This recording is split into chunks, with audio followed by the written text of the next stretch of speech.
this your captain speaking. Welcome to the DHC Network, and today I wanted to cover up the incoming Dead by Daylight developer update. And I'm truly apologize for the delay of this video. Like, I truly apologize for like doing it so late, just because there's so much going on with me. Like, I've been covering other content. I've been streaming. I've been working a lot, and I got a lot in my hands. So I want to get this done as possible, as soon as possible. Because I just want to know my thoughts about this. So, anyways, let's go over. This is a developer update as of June 2022. Now it's July. So let's go ahead and read the description, read every single paragraph, and my thoughts on all of it so far. All right, here we go. During our 6th anniversary broadcast, we announced a new progression system and made a shifting perk overhaul. We're thrilled to say that both incentives will headline the upcoming mid-chapter.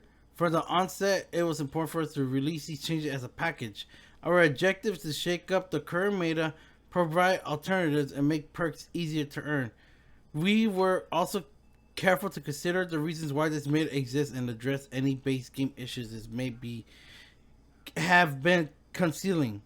And this post will be detailing the upcoming changes, all which is available for testing in the public test build next week. So I think right now that test build is currently happening right now, because I will try myself. I don't think I'll even want to, honestly. And there's the blood web, the current blood web. So let's go ahead and read this section. Overhauled progression system. Collecting all the perks has been an important goal for many players. However, since both the number of perks and characters are constantly increasing, the grant expands to an exponential rate with every new chapter. To address this, we're completely overhauling the way perks are earned, adding new rewards and making completion easier than ever before. So they're changing something about that. I think something different and make it easier to earn perks. Because if I'm correct, the blood web, when you earn your perks, like there's only one up max of 4 perks.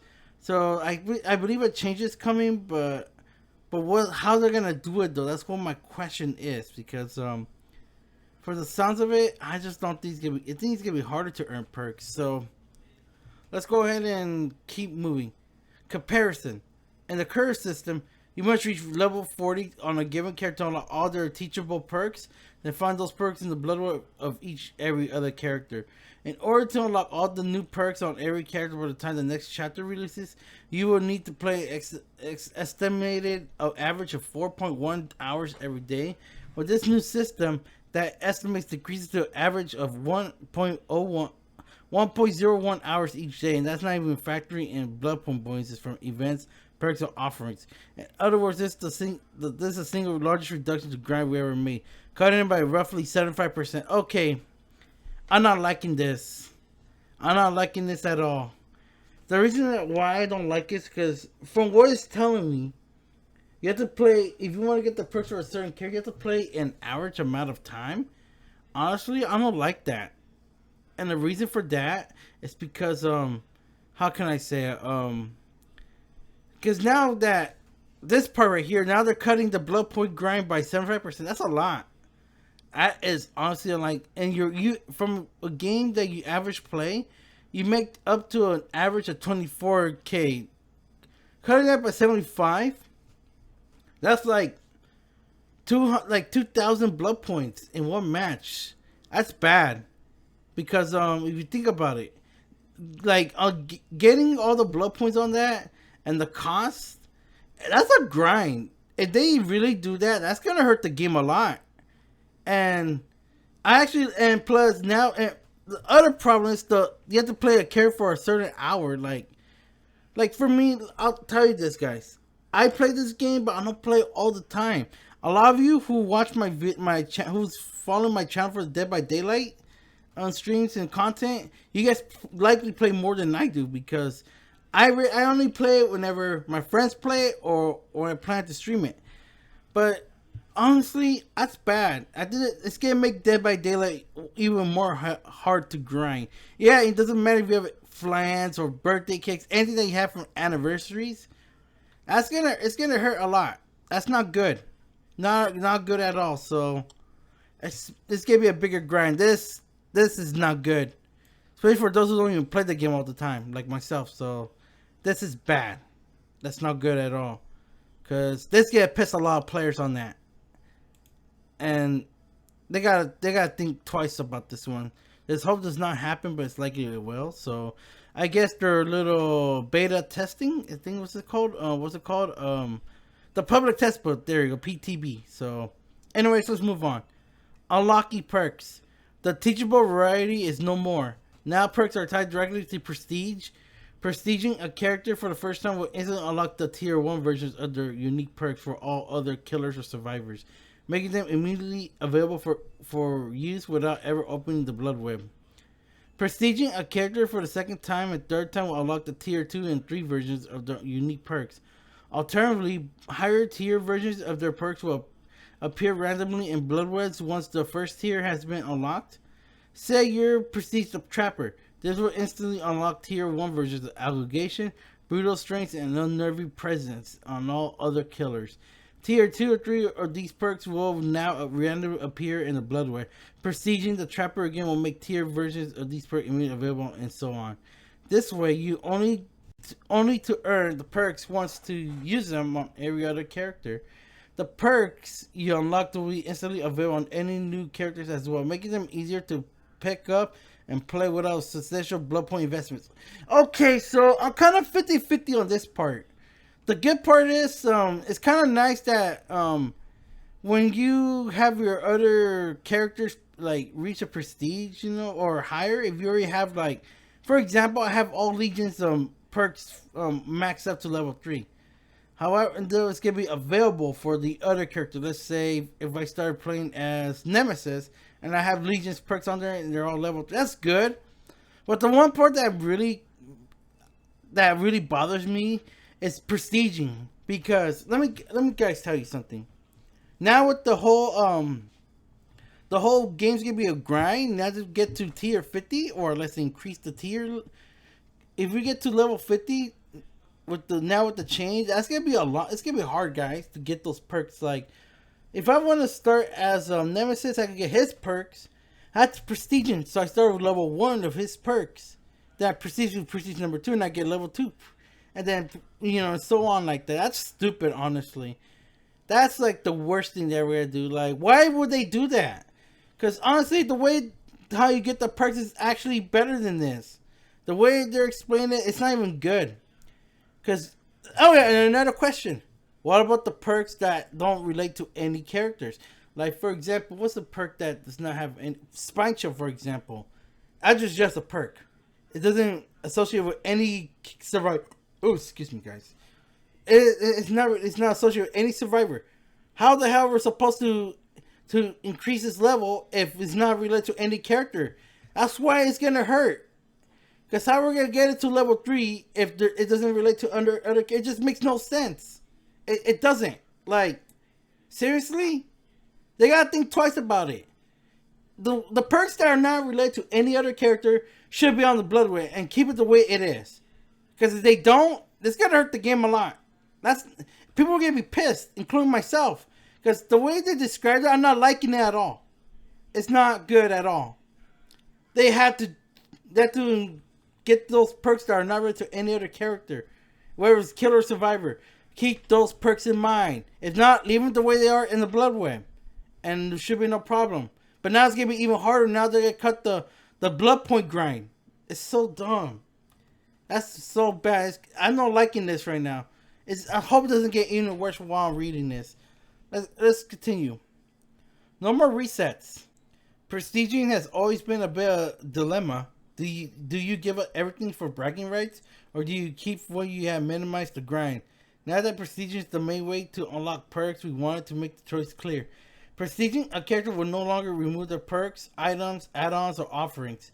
Perk slots will also remain unlocked after prestiging, with no reason not to prestige.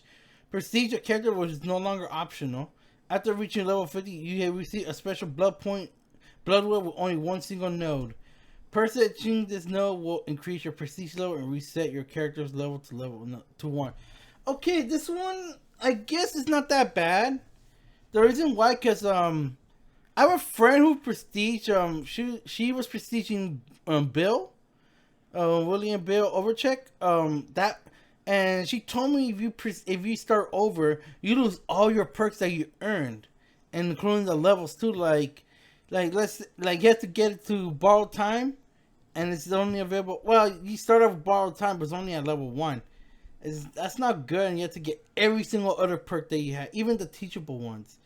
But with this change, that's pretty good. And the reason for that is because if you want to prestige your character, you want to keep your perks and all that, and how high their levels are. I like that because it's kind of pointless if we have to do it. We have to prestige and get everything back. That's why I never got a chance to prestige. Like, I got at least 10 survivors at level 50 and 4 killers, I believe. I haven't played killer quite some time. Well, besides from my highlights, but I haven't played a new killer since then. So, anyways, that's kind of good, to be honest. Like, I would rather keep my perks while I'm prestiging.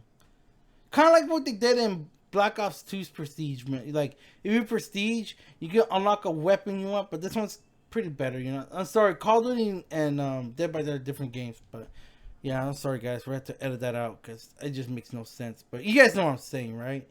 So, let's move on. Expanded prestige. With prestige now being the main way to progress, it's no longer as impressive to have your characters maxed out at prestige level 3. It's only made sense to have a new way to recognize our most committed players, so we increased the prestige limit to 100. But what would more prestige level be without rewards? Reaching prestige levels 4, 5, and 6 will now award the characters bloody prestige cosmetics. Once again, signifying those who went above and beyond. Now that prestige for the first 3 times awards perks, it only makes sense to move these higher. So you already unlocked these cosmetics. Don't worry, we'll be taking them away from you. You earned it. For the completionists, prestige level 7, 8, and 9 will each grant one of the character's unique perks as a charm. We also want to highlight your dedication to your favorite characters, no matter how many times you prestige them. Once the trial is over, your prestige level will now be shown in the space occupied by grades. Those who spend millions of blood points stockpiling add-ons for your favorite characters will now have a way of showcasing your hard work in the world. So there you go. There's the whole the results, basically like that. I don't honestly see no difference. I think they're gonna change the icons for the I guess the what you call it, your ranks, basically.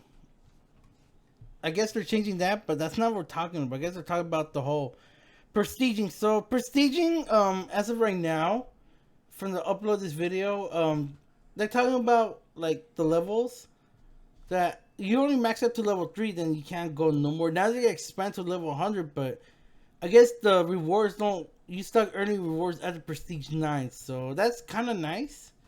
And like, it's actually not that bad, honestly. But if I think about it, you know, like getting all, you know, for me, I rarely prestige my characters, but at the same time, I could do it whenever I want, you know, because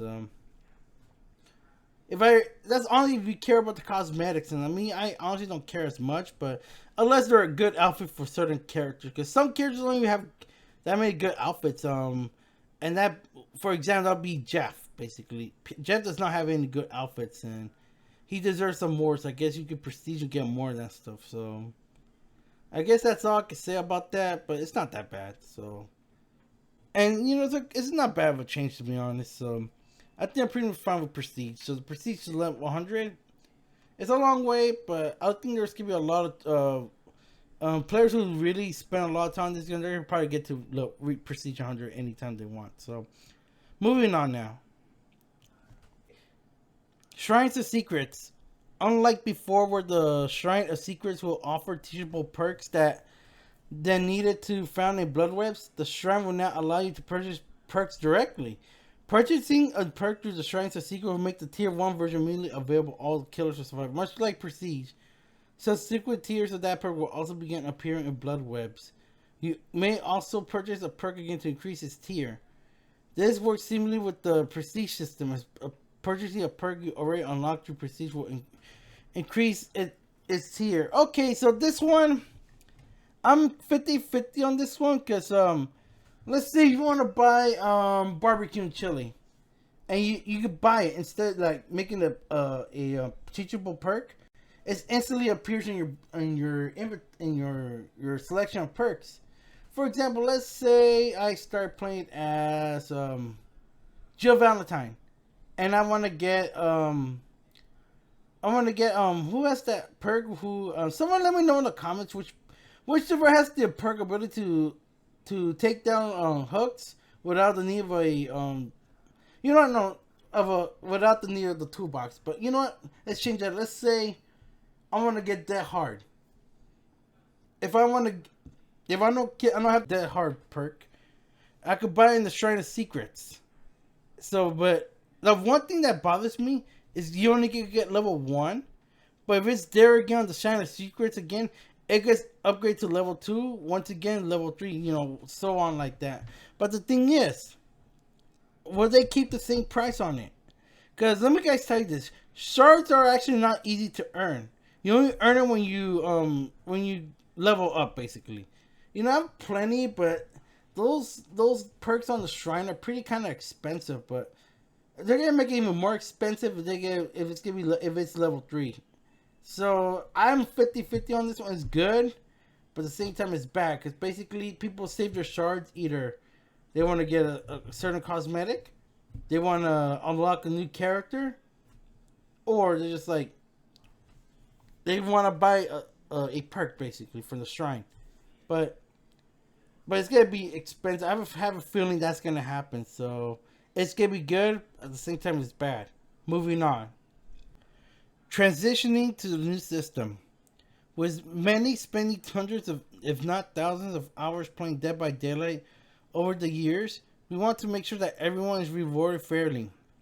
When the system releases, we'll be automatically awarding existing players an appropriate number of procedures based on how many perk tiers they unlock. If you let all your characters at level 50 focus on unlocking perks, your work won't be for nothing. It's also important that you don't lose anything within the system is updated. You'll keep any perks and bloody cosmetics that you already unlocked.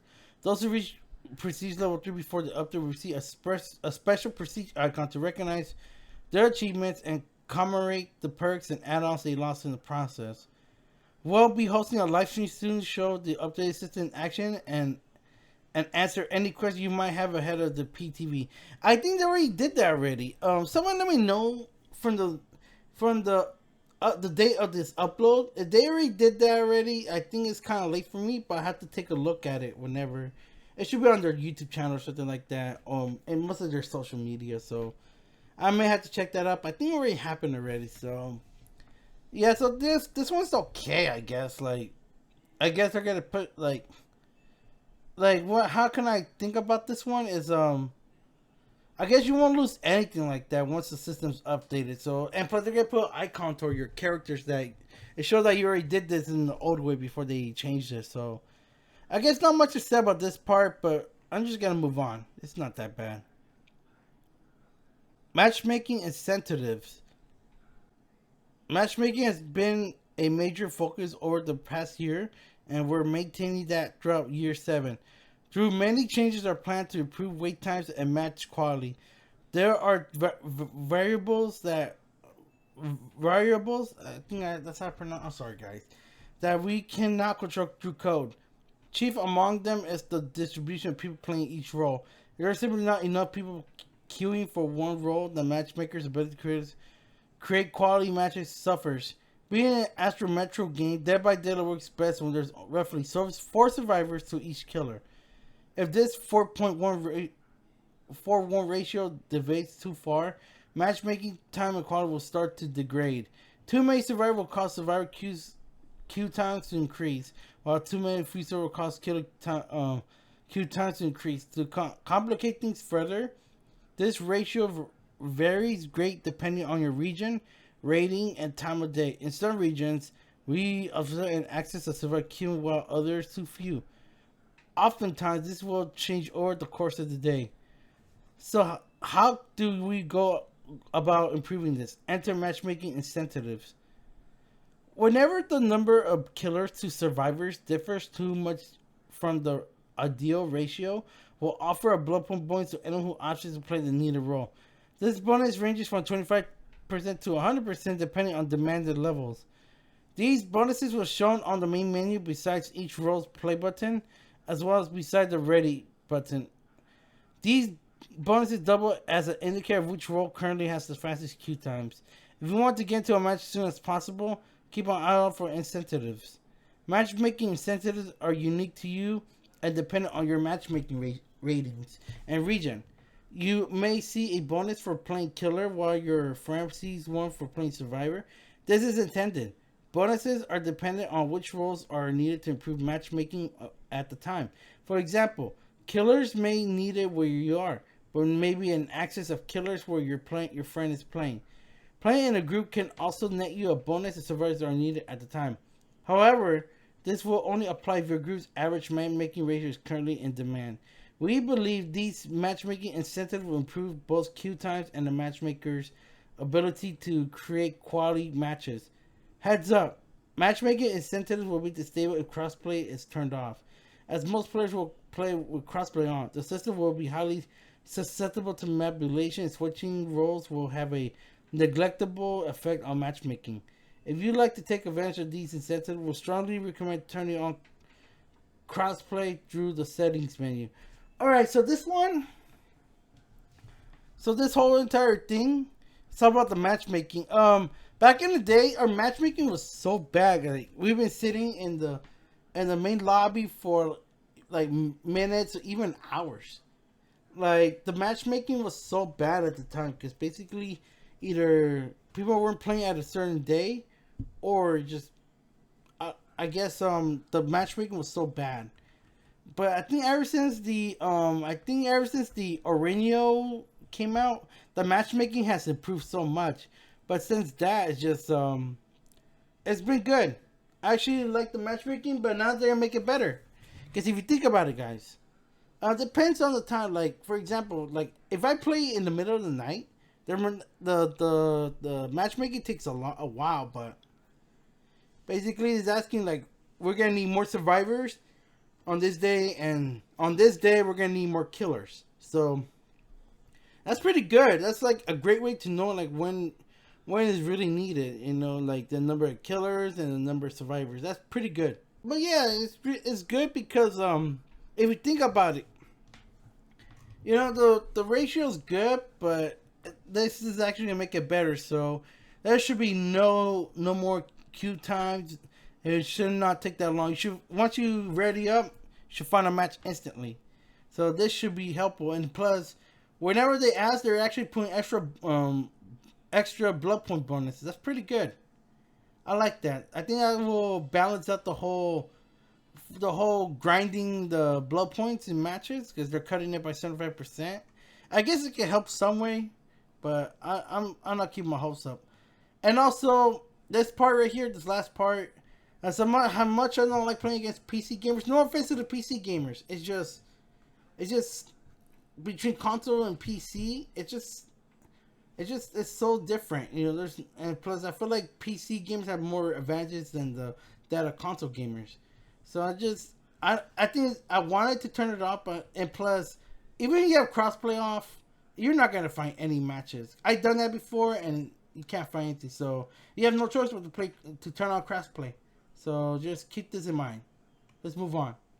Gameplay updates. Some of the most consistent feedback we receive centers around the perk meta. A handful of perks have been a dominant usage rate, especially in higher skill matches. Naturally, the gameplay can feel stale when you see the same perks again and again. You know, I'm sorry, guys. I don't know why. I'll talk about it later. In the past, we addressed individual perks throughout various updates, but the odd meta change is not enough to shake things up. In this update, we're working with balancing 39 perks, meta included. We aim to reduce the relevance of the current meta while also providing many new options to experiment. Before we make the meaningful changes to the meta, we need to look at why these perks are so heavily used in the first place. While some perks are popular because of their strengths, others because they reduce the lack of unfun situation. Therefore, we prepare a few baseline changes to address some of these core gameplay issues. Alright, so this part here actually got me got my attention for a bit. Basically, I guess when it comes to blood webs, like let's say you want to try to get what's a good popular perk? Let's use Spine Shield for example. Like you try to get it and it never appears, but you see these terrible perks like self aware and slippery meat. Those two perks are absolutely terrible, by the way. And it just keep appearing and appearing on your blood wave, and you have no choice but to spend your blood points on that sorry perk. So I think they're gonna spice it up most likely, but I'm not too sure. So I'm not sure how it's gonna work. That's my concern right now. So they're in this part. They're talking about the perks. They're planning to change those 39 perks they mentioned, and I think they're gonna be listed down below because we're gonna go over each one and see why it's good and why it's bad. So it's not that bad. So let's move on now. All right, generator speeds. When looking at the perks most used by killers, there's a very clear trend. Any perk that helps prevent generators from being powered, slow down perks for short, are favored. Oh, I'm sorry, guys. I just ate recently, so I got hiccups. Corrupt Intervention, Pop Goes to Weasel, Scrooge Hook, Pain Resonance, and Hex Ruin are the few notable examples, and these are among the most popular perks. Many players feel like generators are powered too quickly without these perks, so we knew we needed to look at generators before making any perk changes. Slowdown perks should be an option, but not the only option to stay competitive. First, we have increased the time it takes to power a generator to 90 seconds, up to from 80 seconds. This time, to complete a generator has been charged for in a long time, but it's clear that they're being powered quicker than we like. By slowing them down slightly, we hope to give killers a bigger window to interrupt survivors, particularly at the beginning of a trial. Second, kicking a generator will now instantly remove 2.5 of the maximum progress. This change makes kicking gen more meaningful, even if the survivor stops from regressing short after. Additionally, survivors must now decide whether they should tap a generator to prevent regression, as this allows the killer to kick it again and knock off even more progress. With these two changes, we hope to reduce the relevance of passive slowdown mechanics and promote increased interaction between killers and survivors. Alright, so the generators, it seems like they're going to change it. From what they're describing is, they're going to slow down the process. Normally when we play the game, when we power up a generator without the need a toolbox or anything like that, it takes us to 90 seconds, even without any add-on, something like that. So now they're gonna decrease it up from 80 seconds. Oh, okay, it used to be 80. Now they're gonna move it to 90 seconds.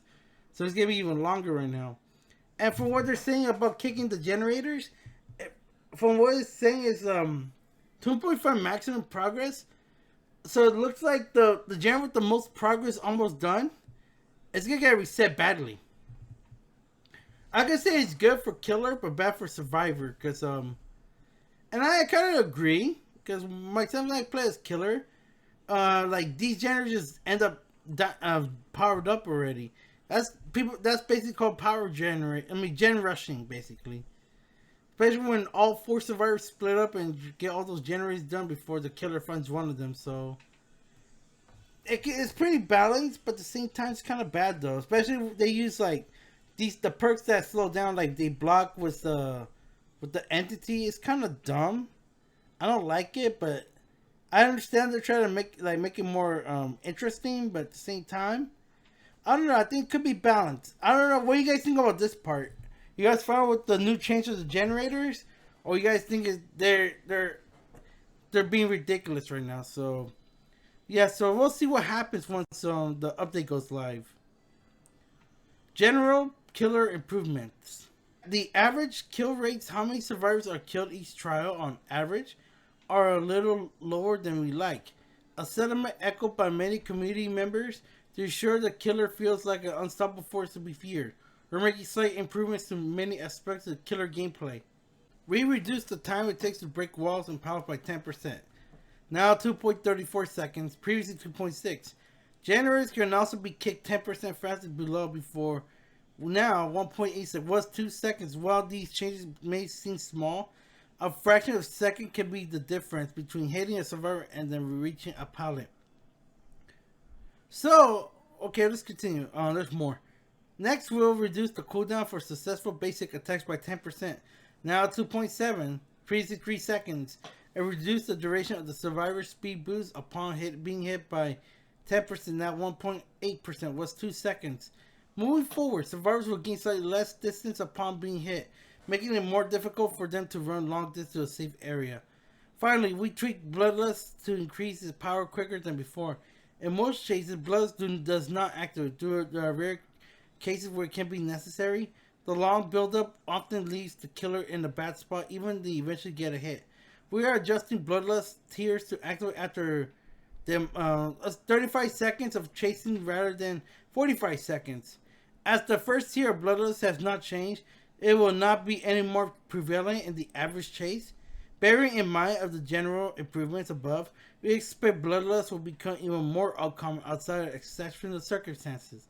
Drew Slight, these changes may affect every killer and can have ramifications on the game. We'll be watching closely to ensure that nothing gets out of hand. So yeah, more details on the generators and most likely changes towards killers, basically. So now, the times have been reduced for breaking pallets and break walls. Now it's going to be reduced to 2.34, which used to be 2.6. I think that's kind of good because I feel like those really slow you down, especially when you're in the middle of a chase. Generators can also kick 10% faster. Okay, that one, I say that's good too because when I play killer, I kind of refuse to kick the generators because I feel like it takes forever. But now with that change, I think it's gonna be worth kicking generators while chasing survivors because basically, like mostly when I encounter killers, they just keep chasing you. They don't go after the generators and reset. So that makes it gives the survivors the advantage if they don't do that. But if they do kick generators, I think they can keep the game going. So I guess this is an okay change. It's not that bad, honestly. So yeah, it's a little slight improvement. So I think it'll make Killer a bit easier to play and easier to be enjoyable because as of the current state, Killer's kind of frustrating to be playing. That's coming from somebody who pretty much mastered the Killer role. So because I do want people to play Killer too, not just Survivor, despite if you don't have any friends to play with. But yeah, this one's not that bad, honestly. Let's move on now. Camping and tunneling. Oh, here's where it gets interesting. On the survivor side, there's a clear preference for perks that grants a second chance. Borrowed time, deceptive strike, dead heart, and perks of those nature help avoid certain deaths, lead to extreme usage rate. A benefit of these second chance perks is how they prevent unfun situations, namely being camped or tunneled out of the game, repeatedly being targeted after being unhooked. In order to incentivize meaningful changes on meta, it was clear that we need to address these controversial tactics. Second chance perks should be nice to have, not essential to ensuring enjoyable gameplay. Moving forward, survivors will see a 5-second endurance effect after being unhooked. This gives the unhooked survivor an opportunity to reach a nearby window or pallet for another survivor to position themselves for a protection hit. Additionally, the unhooked survivor will receive a 7% haste effect for 5 seconds. This will make him harder to catch and encourage kids to shift focus to an unhooking survivor. Both effects will be cancelled prematurely if the unhooked survivor performs what we call a conspicuous action. These interactions, other than being chased, that will improve your chances of survival. This includes repairing a generator, healing yourself or others, cleansing or blessing a totem, sabotaging a hook, unhooking others, opening an exit gate. With these base changes, we hope survivors can switch up the perk loadout without fear that camping and tunneling will cut their match short. Okay, yeah. So camping and tunneling have been ongoing issues in games lately. Because basically, what I hate, what killers do, is when they go after one person and they just tunnel the crap out and they just end up dying already. That just honestly kills the fun. It ruins the fun. And the reason for that is because not only that, the most annoying thing that happens when you get tunneled or camp and die is you lose progression points. Like, let me tell you something about the progression points. They're very hard to earn. Because I've been stuck on Bronze 4 for a long time, and I try to go more up. You know, I try to get to Silver. I haven't went back to Gold since February. And I could have went further, but no. With killers tunneling and camping, they took 2 progression points away. And that's what, and it pisses me off, and it just ruins the fun for me. There's times I don't care, but sometimes I do, because the blood points are rewards for those ranks are so worth it. The higher you go, the more you earn. But killers prevent us from going that far, because they can't totally in camping. That's what makes it so annoying. But hopefully, this improves it. If it does, I think that's the end of camping and tunneling. Because now they have these special effects going on. It will definitely help a lot. So, unliking this, I just really hope the whole camping and tunneling is pretty much over. But I have my doubts right now, because I feel like some people still do it, even with the changes occur. But some may know about it, others don't. We'll have to see. So, this sounds really good right now, because I'm so getting sick and tired of getting camped and tunneling. You guys probably feel the same way too, so you guys probably know what it's like to be in my situation. Alright, let's move on now. Made up perk changes. Oh yeah, this is where the biggest part of this little article. Let's read them. Made up perk changes. For this update, perk changes fall into one of the 2 categories. Made up perks that are used too often, non-made up perks which serves a similar purpose that aren't used as much. We understand that most of you have grown to your favorite perks and loadouts. Unfortunately, shaking up the meta inevitably leads to a few changes. Rest assured that our goal is to provide alternatives that align with your preferred playstyle while widening the scope to include more viable perk options. It's also important to know that not every meta perk is equal, and each was considered on a case-by-case basis. So what are Dead by Daylight's meta perks? By referencing both community feedback and internal data, we consider some perks stand above the rest. For killers, Barbecue and Chili, Hex Ruin, Pop Goes the Weasel, Corrupt Intervention, Tinkler, Hex, No One Escapes Death or Node, and Scrooge Hook Parry Resonance. For survivors, Dead Hard, Borrowed Time, Decisive Strike, Iron Will, Self-Care, and Spine Chill. We'd like to share these graphs showcasing the 10 most frequently used perks for both roles. These charts alone do not explain why the meta exists. For that, we turn to community feedback, but hopefully they provide context of how heavily these perks are used. So, they're changing up the perks for both Killer and Survivor. And the question is, how good and how bad are they going to go? So, they already named a couple. Some of these can be also controversial too. So let's look at these graphs. There's like 2 graphs. I think one's Killer set, one's Survivor. Yeah, there's only 2 graphs. So let's take a look. Let's click on this. So percent of loadouts. So a number of matches right here, and looks like Dead Hard's the most used. So the most used Survivor perk out there. I never had Dead Hard. I don't know what it does. You get a little speed boost, like when you try to charge it to make the killer dodge his attacks, or you're using it for distance. So, I think, okay, the ones that I normally use, let's say Spine Chill. This one is gold right here. This is Spine Chill. I think it is, because there's 2 colors that are very similar. What's another one? Boon Circle Healing, that's Michaela's. It's right here. And what's another? Sprint Burst. This one's common. Because, we like to run faster when we get hit by the killer. When you try to get away from them. So that's the Survivor chart. Now let's look at the killers. Okay, let's wait for that. So here it is. Here is the killer one. Barbecue and Chili. Right here. Look at that. Look how ridiculous that is. That's the most used perk in it. This one right here, which one is it? Locked. Slightly went down. Hex Ruin in orange. Look at that. This is ridiculous. This is insane. Especially being Barbecue and Chili being the most used. That's scary, honestly. So I guess some changes are needed to be happening. So let's move on from that. Alright, here we go. Killer made up perks. Barbecue and Chili is current effect. Upon hooking a survivor, see the auroras of distant survivor for a short duration. Get a stacking blood point points for each unique survivor hooked. Okay, so here we go.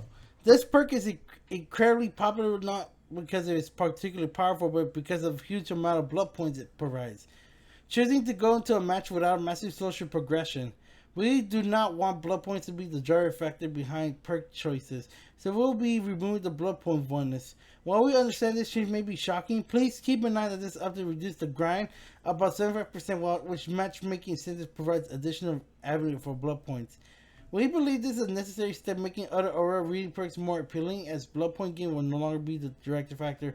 So barbecue chili, this is the most controversial perk in the killer side, because the reason why is because whenever a server gets hooked, your other servers are pretty much exposed right now. And honestly, from what it's describing, I don't see a difference. Like, why they're not gonna? They should just decrease like the duration, like just like at least for 5 seconds. It could be fun like that, but no, they're not gonna change any. All they're gonna do is remove the blood point bonus. Now they're gonna make it's gonna be more of a grind. Now they're removing the blood point bonus. It's ridiculous, but I don't think it makes a difference if killers are gonna use barbecue and chili, because basically, regardless of using it without the blood, it's still gonna go after you. You're gonna like get camped and tunneled. Because they're not doing it for the blood, but they're doing it just for getting the kills in the match. And that's not even good. It's just still unbalanced. They gotta change. They gotta do better than that. Like, seriously, they got to make it more balanced with that perk. Cause I don't see no other change other than the blood points. Nah, you gotta decrease the Aurora reading duration. Decrease it to a minimum 5 seconds. That's it at max. You know, for a minimum 3 seconds. Depends on what level barbecue and chili is. So they gotta change that. The whole they change it before the update happens. I hope the whole testing build. Once that happens, I hope they realize that. But other than that, barbecue and chili, very controversial perk. Let's move on. Hex Ruin. Current effect. Generators regardless automatically at an increased rate whenever a survivor hex is not working on them, as long as the associated hex is standing. A massive perk of Hex. Hex Ruin's appeal is not having to stop and kick generators, as well as the ability to passively regress them from a distance. These actions make Ruin a unique slowdown perk, so we're not looking to change them. To bring Hex Ruin in line with other perks, we are reducing the regression speed to 100% from 200%. This will reduce its power without destroying its primary appeal. After a survivor is killed, Hex Ruin will automatically deactivate. So this one, it's okay. So, but what I can do is, why can't we just take down the totem? If we see the totem, we just can take it down. It will instantly be gone, and we can finally work on our generators. But now we have to kill one survivor already doing that. It just feels a bit unfair, honestly. Especially when all 4 servers try to find a way. Because like, if no one knows where the totem is, how are we supposed to take out that stupid how's the regression speed gonna stay that way? How is the blocking of generators scared to stay that way whenever someone dies? Because no one's gonna die. We're not able to do generators. They gotta fix that. I don't like the sound of that, honestly, but it's okay though. But if only they let us show us where the hex is, we could probably take it down. We could continue. It'll make it better, but no change of that. Let's move on now. Alright, Pop goes to Weasel. Current effect. After hooking a survivor, the next generator you kick within time instantly loses 25% of its total progress. Pop goes to Weasel gives killers a control way to remove significant progress from a generator of their choosing. Given that kicking a generator now removes 2.5 of its progress by default, we decided to tone down some of the numbers to compensate. This perk will now remove 20% of the generator's current, not total progress. This will make Pop Goes the Weasel very effective against generators that are nearly done, but weaker against those for a small amount of okay, this one's pretty balanced. The reason why I think that, because from the killer's point of view, they, like I said earlier, they don't honestly kick generators that much, because due to the fact that how can you say it? They're more focused on chasing survivors more than they're kicking generators. But now, with a generator that's almost done, now with a good chunk amount, that's kind of good. But for the survivor side, it's not that good. But I think it does it to keep the game more competitive. But we'll have to see what happens if people use this perk. So, anyways, I think it's okay. So I guess I'm totally fine with this one. Corrupt intervention. Current state. Current effect. At the start of the match, the 3 furthest generators have blocked for a while. This perk makes the beginning of the match more manageable, forcing survivors to stand deeper into the map before repairing the generator. You're not looking to change this aspect. Moving forward, the perk will deactivate once the survivor enters the dying state. We believe this change will keep corrupt intervention effective in helping the killer build early game pressure while providing a limit to its power. Alright, so this was a problem recently. Like, this thing was pretty annoying because basically, when you start a match, you know some of the generators are pretty much blind. Those are the ones that are nearby when you spawn in. So it's forcing you to go to the other side, most likely where the killer's gonna be at, and do those generators there. That was bad, but now they're changing it. But those when the entity blocks it, if a survivor goes down, then it's gone. I think that's kind of better because I guess it provides a bit of a challenge, but at the same time, it's been an issue lately. But it's not, honestly though, it's not that much of an issue. You know, like for me, I rarely encounter someone with corrupt intervention. So we have to see how it goes in the new update, and we shall see. Let's go ahead and move on. Tinker. Current effect. When the generator reaches 70% progress, receive a loud noise notification and become undetectable for a short duration. Tinkerer is a popular choice for the information it provides. Being able to prevent a generator from being powered is a game changer. Particularly on killers with high mobility, it can, however, become more oppressive when paired with the certain regardless perks. Therefore, Tinkerer can now only activate once per generator, with base change increased to 90. Killers will have extra time to approach. Okay, this one's gonna be a problem. Tinkerer's gonna be a problem. The reason for that, because this should only apply for those who don't have any stealth abilities. But if they use this with Ghostface, Pig, or Michael Myers, that's a problem. This will make those killers extremely overpowered. Because why would they hide? Like, why would they stay in stealth while this thing is on? Like, I think those 3 killers in general, they should not apply to those. But any other killers are kind of loud, like Nemesis or Trapper or Aurelio, even Dredge. Like, with those killers, I think they deserve to use this perk. But Ghostface, Michael Myers, and Pig, no. This perk should not apply for those perks. But if they do that, that's going to be a problem. So it sounds like if a generator blows up, they remain undetected. And they don't even need their stuff abilities. So this is going to be a problem if they use those 3 killers. They cannot allow this perk for those killers. If it's going to be pointless, what's the point? You're just going to make them fully stealthy. They can't break that, despite being exposed. It's just so stupid. They cannot allow that. If they do that, that's going to be a problem because they expect Ghostface, expect Pig, and expect Michael Myers to appear more in Matchmaking. That's going to be a problem because we're not going to see any other killer. We're not going to see Oni. We're not going to see Dredge. We're not going to see Trapper. We're not going to see Hunter. Any killers that we play against. We're not going to see them as much because people are going to play as Ghostface, Michael Myers, or Pig. That makes it unfair.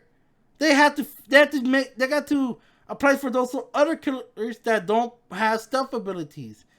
The ones with stealth abilities, this perk should not be allowed for them whatsoever. No. But yeah, this is not good. Let's move on now. I'm really starting not to like this one. This one is very controversial right now. Let's move on now. Alright, here we go. Hex, no one exclusive or no for short. Oh yeah, this one. This one right here, a lot of people really hated. Mostly survivors. Current effect, when the exit gates are powered, all survivors become exposed long to associate hex tone and standing. This perk makes for a very effective comeback to Druid. It falls out of favor for high skill games. We like the way Node encourages survivors to pre-identify cleanse totems, so we are not looking to weaken its direct strengths. Instead, survivors will now see the hex totems for within 4 meters upon activation. This range increases to 24 meters over the curse for 30 seconds. We believe this change will keep Node a strong choice for endgame builds while encouraging survivors to find the totem and attempt that last second save. Alright, This one is pretty good because heck, Node has been pretty a problem lately, especially at the end of games. Because what happens is they use this as a 10 to get one kill, and they're gonna camping. Any survivors get near and interfere, they're gonna go down instantly with one hit. That's what makes Node pretty bad. But and I'll tell you this. Let me guys tell you something. One time I was playing a match with my friend, and there was this player. She did almost all the work. She powered all generators. She saved almost everyone. But till the end, the very end of the game, we tried to save this person, but the killer was camping, had node. We had no choice but to leave, and that killer who did all that ended up dying. And I honestly feel so bad for that survivor because of this. So yeah, node's been controversial. So kind of controversial, not really controversial. So what they did is now, if you're close to the hex to the totem with the hex on, you can actually turn off hex. You can turn off node. That's good because chances are if we don't know where the totem is that has the hex on, there's no way we're gonna win this one unless we all split up. But at the same time, it's what they could have done better. Instead of just see the totem, I think hex node should not apply when you're near a hooked survivor, because if they're camping or proxy camping within, like, let's say 6 meters from the hook, if they don't leave that area, the node should not be applied, because this prevents the whole camping thing at the end of the game. It makes it unfair, honestly.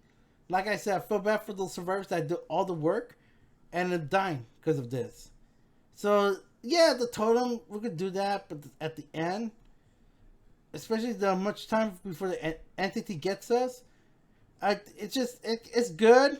I like to see the totem, but we also need to make sure it does not apply to when close to hook survivors. It just makes it unfair. That's what makes camping an issue. But if they did that, I think it'll make it better. But I still approve this, honestly. I honestly approve the new change for node. All right, here we go. Pain resonance. Current effect. Upon hooking a survivor on a Scrooge hook, the general with the most progress explodes. Modifying the killer instantly loses a large chunk of progress. The most recent addition to the meta, Pain Resonance, allows the killer to remove a sizable chunk from the most progress generated. Simply by hooking a survivor, a loud noise notification also allows the killer to disrupt the survivors before they continue repairing. A Jack of all trades of sorts grants both a powerful regression effect and crucial information. With that in mind, we are removing the loud noise notification instead of exploding. The affected general will now spark upon losing progress, and survivors will no longer scream.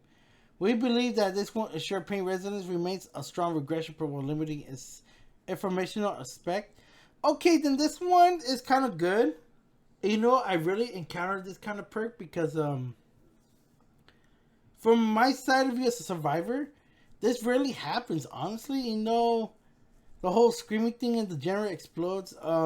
It does show where, like, knowing where you're at, but at the same time, it's kind of not necessary to change it. Well, they could have done, like, I think they could kept that, but if you have the perks that make your generator not explode and make a loud noise, I think that's Fang Ming's perk, if I'm correct. I forgot the name of it. Someone let me know down in the comments. But at the same time, I think if they do that, that makes Fang Ming's perk pretty much obsolete.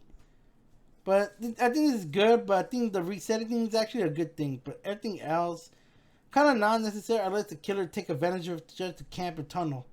So this one's not that bad, honestly. But so I guess I approve it. But I do like the whole screaming generators exploring where their locations are at. But at the same time, I think they do it for balance reasons. So I'm okay with that. I'm totally fine with that one. So that's all the killer made up perks. So let's go ahead and move on now. Alright then, so here we go. Survivor made up perks. Dead Hard. Oh yeah, this one right here. Current effect. When activated, become immune to damage and dash for a short distance. Dead Hard is by far the most used perk by survivors, and it's easy to see why. In the right hands, it acts like a third health state, allowing a survivor to escape a situation where it will always go down. There are two main ways Dead Hard use: to dodge a hit and for distance. To get a nearby pallet or window. In the latter case, there is not much of a killer can do. Therefore, Dead Hard will not provide an endurance effect for 1 second when activated. If you're timing right, you'll prevent the hit and give movement speed. This removes the Dead Hard for distance and make it solely used for dodge hits, which killers can attempt even bait accordingly. So, yeah, this one right here, a lot of survivors use this. I know a lot of people that I know use Dead Hard. Me personally, I never used it. I never even gotten it, to be honest. I forgot who's. So let me know who's this perk exclusive to. Let me know in the comments, because I was thinking if it's Jeff or is it Jake Park or Felix. I just don't know. It's one of those guys. So just let me know whose perk is this exclusive to. So yeah, so they use it. So I think it's good, because if you're playing as killer, really trying so hard to chase a survivor, chances are they're gonna use it for distance. Like, they try to dodge your attack every time, but I think it's pretty balanced. But now using it just to like going towards you, I think it should be fine. But away, I think that's great. I think that's kind of a good thing. But survivor side, I think it's unfair, because this is one of the best perks in the survivor side, and it's mainly. Ooh, excuse me, guys. I got hiccups. This is actually mainly it's really helpful against tunneling killers. But now this game makes it obsolete. I don't know, guys. I think chances are tunneling and camping is not gonna go anytime. Where, as much as I want to make it go away, it's not gonna go anywhere. It's gonna suck. It's gonna hurt a lot. All right, let's move on. Decisive Strike, current effect. After being unhooked, Decisive Strike activates for a long duration. When picked up, hit a special skill check to instantly wiggle free. The activates when used and when performing various actions. One of Decisive Strike's main appeals is its efficiency at preventing tunneling. In light of the upcoming base game changes, we expect Decisive Strike to drop in usage slightly. For the most part, we find the perk to be healthy for the game, easily avoided for killers who choose not to tunnel and unhook survivor. That said, at the end of the match, there is often nothing the killer can do to prevent a survivor with Decisive Strike from escaping. Moving forward, Decisive Strike will now deactivate once the exit gates are powered. In addition, the stun duration has been reduced from 5 to 3 seconds. We also be simplifying the description of the perk. Decisive Strike will now be cancelled by suspicious action. So, this perk, I think it's going to hurt a lot, but at the same time, it could be good. The reason for that, because I'm trying to think of it from both sides, for both killer and survivor. As killer, it's kind of good, because basically, even you is at the end of the game, if you try to you got a kill, and they escape, and chances are they will likely escape and not get your kill. It's kind of be annoying, especially if you're not tend to tunnel or camp when you're playing as fair. If you're playing very fairly as killer, then this could be a problem though. But this only applies for those who really camp and tunnel. As for survivor though, it's not gonna help a lot. It's gonna suck now. The reason for that is because let me guys tell you something. When you try to wiggle your way out, what are the chances of escaping? You know how? Slim. Like, let's say 50% chances of escape, because most times we're going to end up getting hooked anyways, especially when you got iron grasp and I forgot the aggregation for the trapper. If you get those two perks on you, this perk is completely useless. Like, we're not able to escape. It kind of sucks now, man. Like, wiggling out is so hard, unless the killer's wasting a lot of time though. But this perk there hurt a lot. It's not good. Let's move on now. Alright then, borrowed time. Oh man, this one, I like this one so much, but I have a bad feeling about it. Let's read it. Current effect. Survivors using a hook gain their endurance effect for a short duration, allowing them to ignore a hit that will otherwise put them in a dying state. Much like the Decisive Strike, this perk gets much of its popular by granting counterplay against a camping killer. Considering a lighter version of Borrowed Time's effect has been added to Survivor's base kit, we need to update the perk accordingly. Borrowed Time now extend the duration of endurance effect by unhooks by 10 seconds, and increase the movement speed bonus duration by 10 seconds for any survivor hook. These effects will be canceled if the hook server performs a suspicious action. While the overall duration with borrowed time is no longer than before, we expect that having a lighter version in the base will cause the user to raise the drop. So they're dropping the duration of borrowed time because now, from if I read the article earlier, they're gonna add a special endurance effect when you get a hook. So there is not much need for borrowed time. You know, it's still a good perk though, but I don't think borrowed time is not gonna be technically useless at all. And this is Bill's perk, by the way. So I just don't think borrowed time is not gonna be affected that bad. But we have to see though, especially when the public test bill work. See what they say about that. So yeah, I don't think borrowed time is gonna be affected that bad. So let's go ahead and let's move on now. Iron Will current effect: make your grunts of pain silent. This perk allows skilled players to mind game more effectively in many areas by silencing grunts of pain. To address this high usage rate, you are lowering the grunts of pain reduction to 7%. Additionally, Iron Will is no longer excessive when exhausted. It will not cause exhaustion itself. Okay, that's kind of bad on this one. Because when there's lack of med kits, if no one doesn't have a med kit on there or don't have self-heal, self-care, that's what it's called. If you don't have that perk or a med kit, how are you going to do all your action when you're pretty much in pain? Especially when killers can hear you. They should not have changed it. They should leave it the way it is. Because basically your pains actually expose you. You know, like, come on, what's more you want? You can see my my little tracks. Why do you want to hear myself in pain? That kind of makes it unfair though. But I really don't understand why they're changing this one. It's kind of dumb, honestly. I honestly prefer, you know, like the whole, just keep it the way it is, because, you know, like, because normally when I play as kid, I can hear the pain, you know. I don't want survivors thinking, oh, I got barbecue and chill, which I don't, because I honestly don't really use that perk, honestly. I don't even have it. And I don't think I even unlocked it either. But however, though, I think this perk's gonna hurt a lot too as well. I think from so far, I think this update's gonna go toward more killer sided. So I think servers have a disadvantage. But let's keep reading. I could be wrong. All right, here we go. Self care. Oh my god, this one's gonna piss a lot of people off. Current effect: unlocking the ability to heal yourself without a medikit at 50% speed. True self-care has been a device reputation among the community. We were surprised to find that users perched in the high skill matches. Having a consistent, reliable way to heal at will is a powerful tool in the right hands. On top of that, self-care increases the efficiency of medkits, allowing survivors to squeeze additional heals out of them. To reduce the strength, self-care heals will be lowered to 35%, and the item efficiency bonus has been removed entirely. Okay, no. This gonna suck a lot for us survivors. The reason for that, because there's slim chances that people are not gonna have a med kit, and there's slim chances you also gonna find one in the chest. It's gonna piss a lot of people off, because this perk has been so handily good. Like, I used it personally for myself, especially because I use more toolboxes than med kits. But now they're gonna reduce it. It's gonna be a problem. It's gonna take forever to hear us, even at level 3. They should not have done that. Just leave it the way it is. Like, seriously? Why are they changing this perk? It's not harming anything. It feels balanced. There's no need for that. Self-care is fine the way it is. Now it's gonna suck.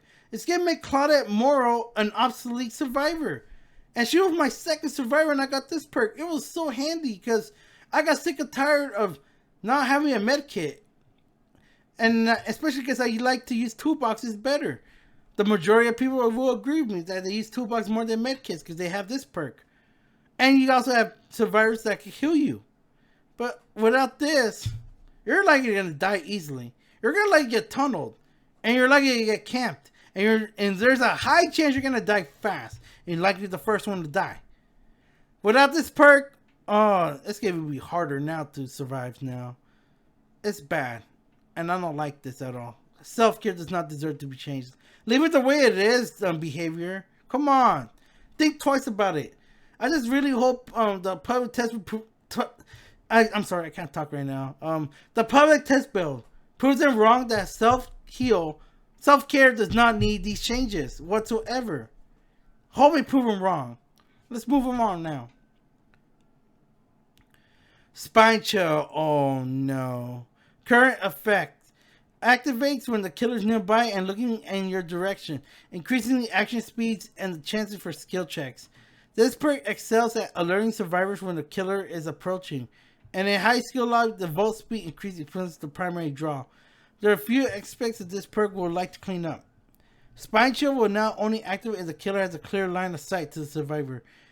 This will remove the awkward counterplay where the killer must look away to ensure a stealthy approach. Next, we'll be adding a short 0.5 second light lingering effect to Spine Chill. This will prevent the perk icon from flickering when the killer looks around and makes the action speed boosts more consistent. Finally, we'll be removing the vault speed bonus entirely. It does not suit the perk's nature. What the hell are they doing? Why are they changing Spine Chill? It's fine the way it is. You gotta be kidding me. What the hell?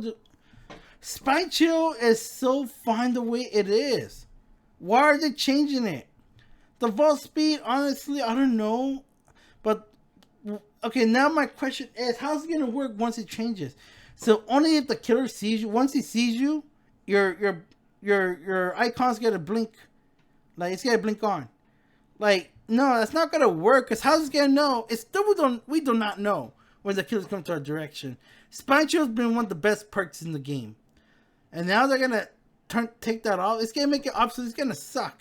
Spine Chill's gonna be heavily useless now, and that hurts. I like this perk a lot. Like, I really like this game. So I mean, not this game, but I like this perk so much. Like, I get excited to see this perk on my Blood Wave, and it helps me a lot. But now once the killers get to see you. It's not gonna be. It's gonna barely get blink, and it's telling you just gotta move on. But I'll tell you this, girl. It's not gonna. It's gonna be really unbalanced now. Because if barbecue and chili is not gonna get any changes, why is Spine Chill getting changes? Should have been the other way around. Barbecue and chili has been a very controversial perk, while Spine Chill was actually a praised perk. Now they're changing it around. This is making It's making the killers even more hard to. More survivors gonna be. I'm pissed about this. I can't even talk right, guys. What I'm trying to say is, barbecue and chili can see our auras, but we can't. We not know what the killer's coming to our direction. That's pretty much unbalanced. Leave it the way it is. Behavior. There's no need for this. I'm pissed. I'm pissed off right now. What the hell? Like, seriously? Spine Chill was fine the way it is. Leave it alone. This is unnecessary. People are going to be extremely pissed. People are going to riot with this change. I know a lot of killers are going to laugh at us to be like, you're being ridiculous, man. Like it's not going to do as much. It does, honestly. Because with barbecue and chili, you can see auras while a survivor gets hooked. Well, we don't know where your gets coming. That makes it unfair.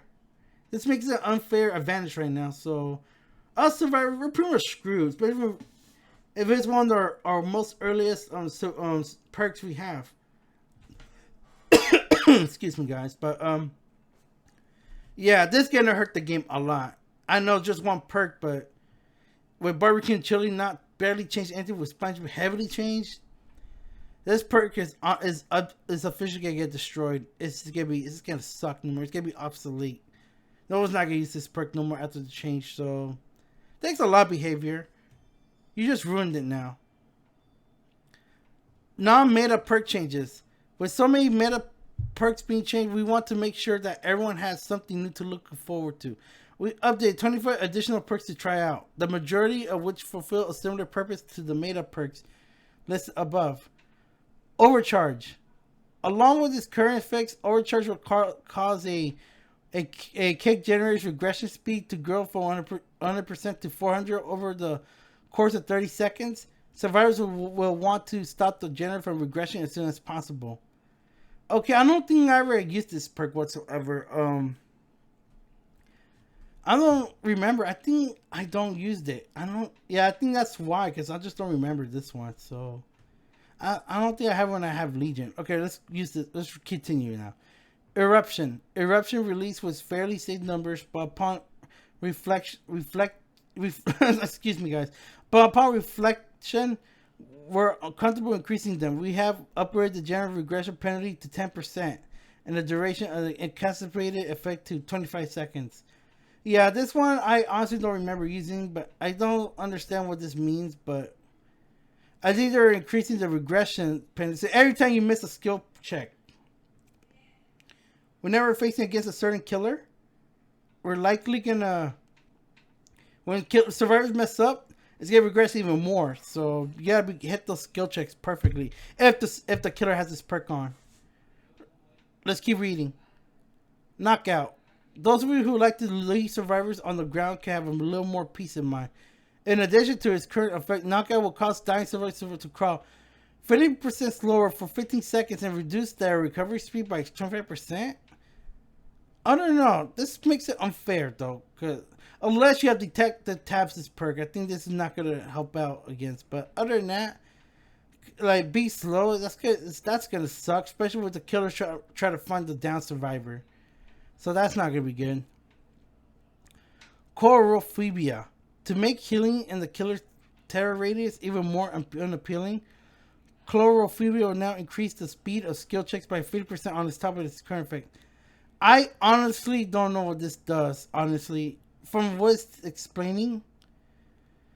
Okay, so, okay, I see what it is. So if the survivor is nearly the killer, this will make, it will increase the speed of skill checks. So basically it's going to be more difficult to hit it.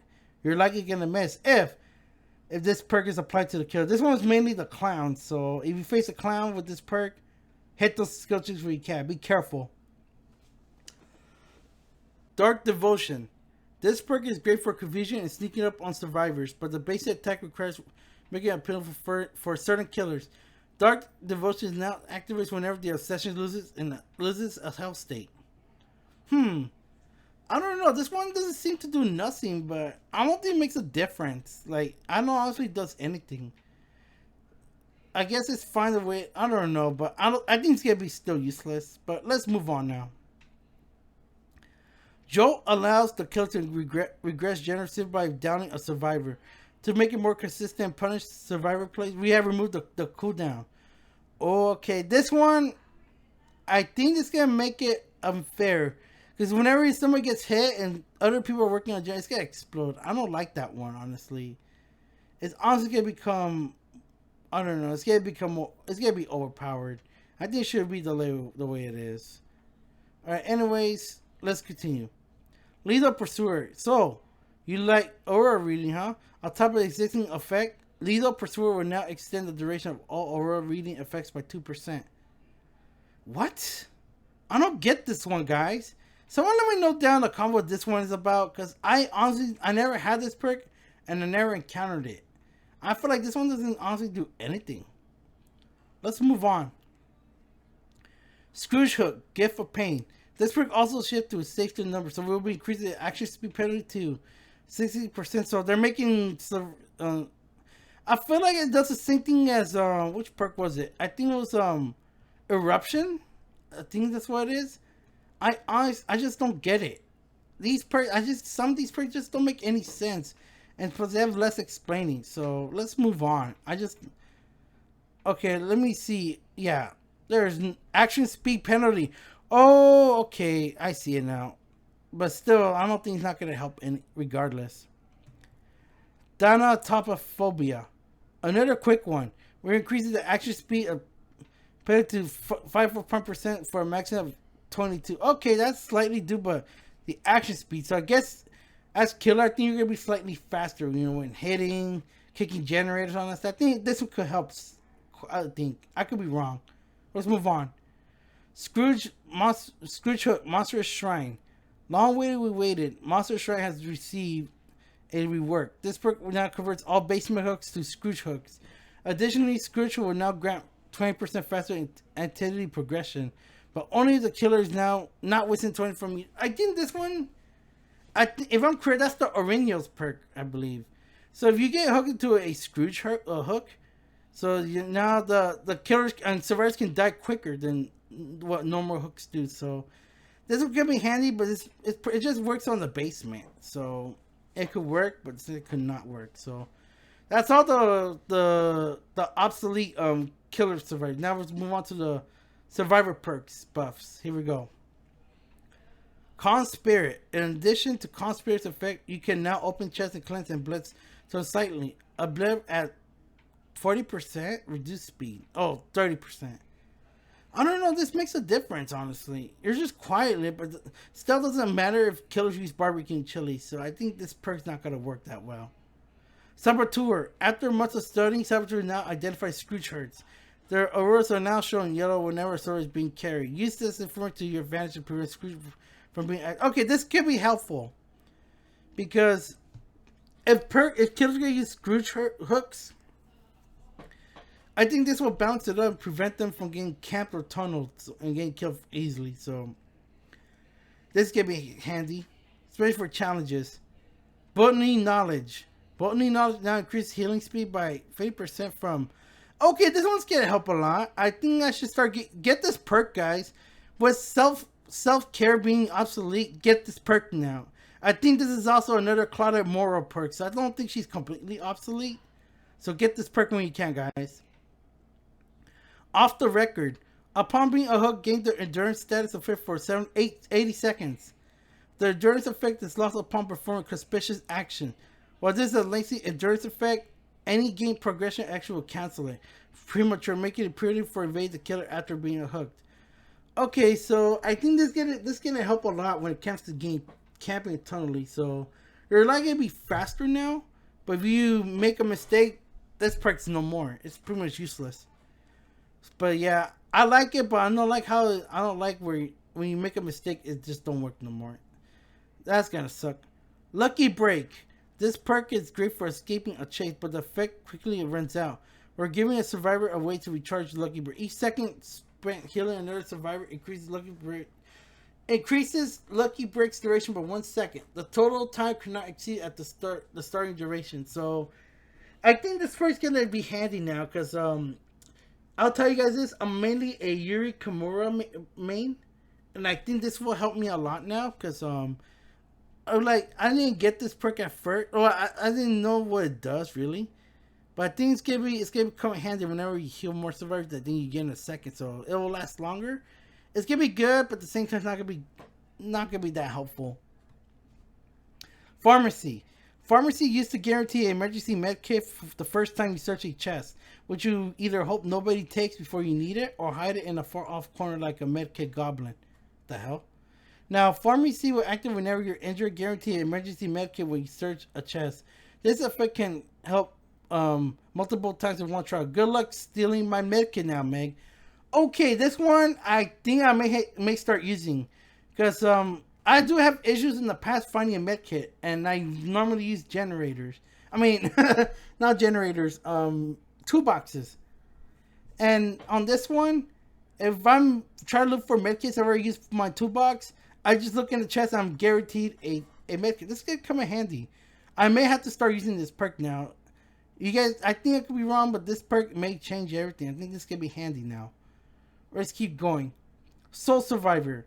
In addition to how your Aurora, Soul Survivor now increase your general repair speed by 75% and your exit gate and hatch action speed by 50%. These effects are only active if you are the last survivor. Okay, so I guess everything. I guess this could be handy, but honestly though, when you're the last one, you only have like 1 or 2 generators. I don't think it's not gonna work because the only last thing you gotta find is the hatch. You can't find anything else because unless the killer finds the hatch and you want to escape, I think this could become handy. But at the same time, I'm not expecting people to use this perk a lot. Let's move on.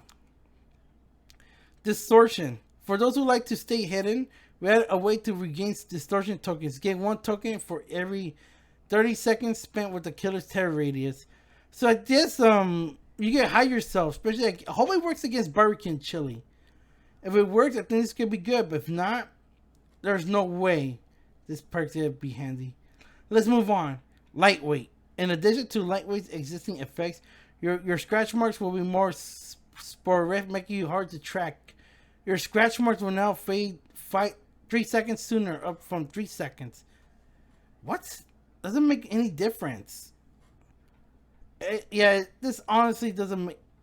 Okay, so okay, wait, yeah, I'm reading it, guys. So it's 1 second. So this one's gonna be good because even when the killer tracks you down, your your by scratch marks, there's gonna be more spread. So the killer cannot honestly tell where I went. So that's gonna come in handy. You know, that's. I think I already got that perk. I think I got it from Make Thomas. I think I never used it.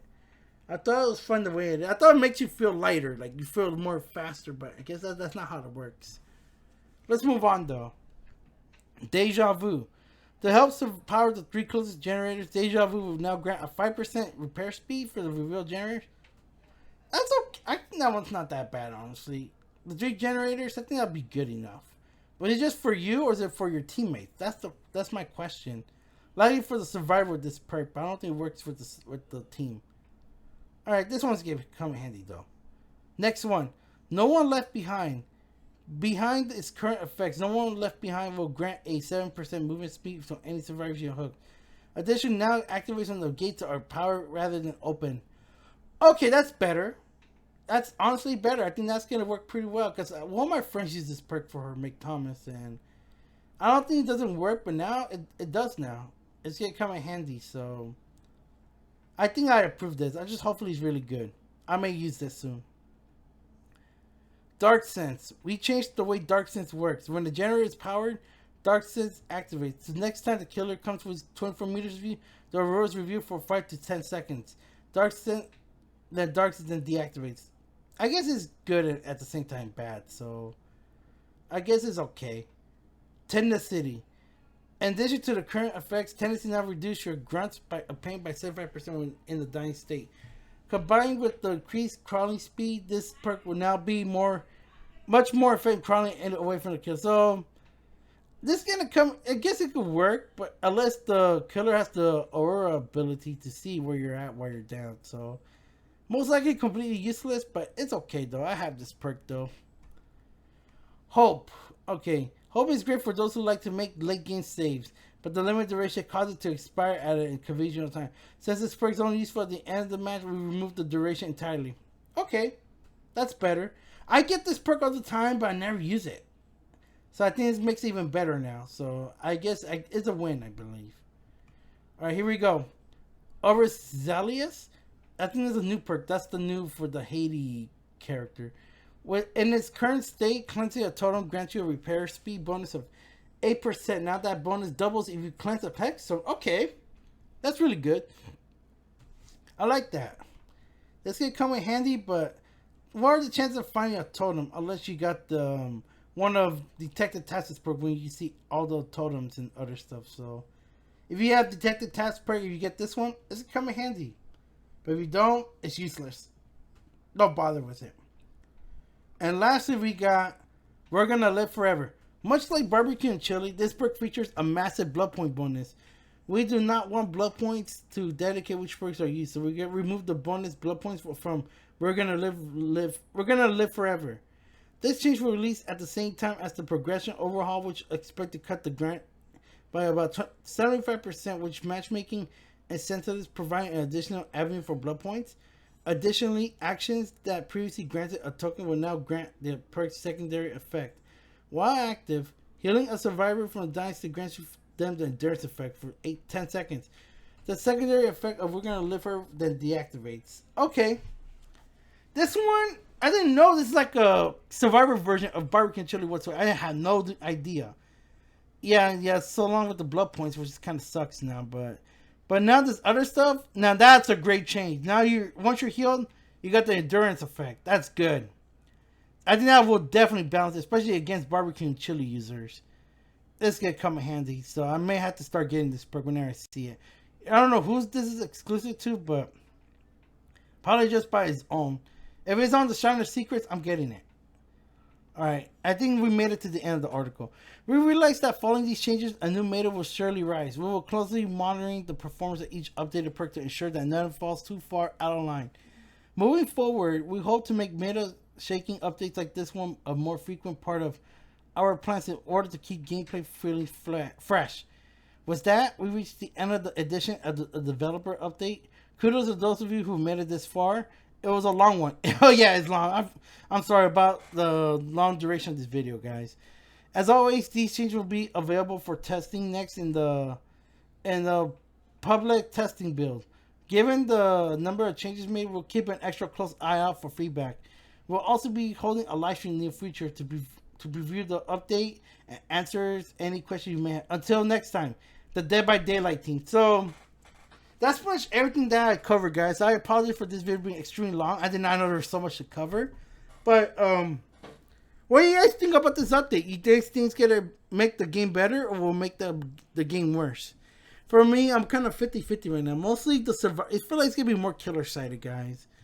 I like to play both sides, but I feel like it's getting more killer sided because killers got barely any difference with survivors. Take a whole pain of changes. It kind of sucks though. So any thoughts about this? Please let me know in the comments down below, because we'll see what happens whenever this update happens. I think it's gonna come in September on the next chapter update. So stay tuned for that. Enjoy the current state of the game before they make this. So yep.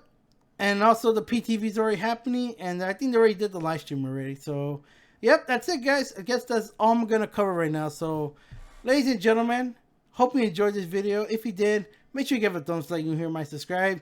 This is my Dead by Daylight, checking out the developer update and my thoughts on it.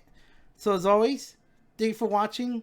I'll see you in the next video, and welcome to the DH Network. This is your captain speaking, signing out.